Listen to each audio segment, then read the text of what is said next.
This tutorial shows you how to remove your story before it expires on TikTok for Android. First, open the TikTok application on your Android device. Next, tap on the profile icon at the bottom right corner. Following that, you'll be taken to your TikTok profile page.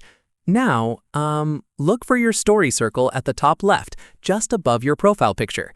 If you have an active story, you'll see a colorful ring around it. Tap on your story circle to view your current story. Moving forward, your story will open in full screen. Tap on the three dots icon at the right side of the screen. A menu will appear with different options. Afterwards, look for Delete in the menu. Tap on Delete to remove your story. A confirmation message will appear asking if you're sure. Tap on Delete again to confirm the removal. Your TikTok story is now deleted immediately. It will no longer be visible to any of your followers. Unlike waiting for the 24-hour expiration, this removes it right away. And that's it.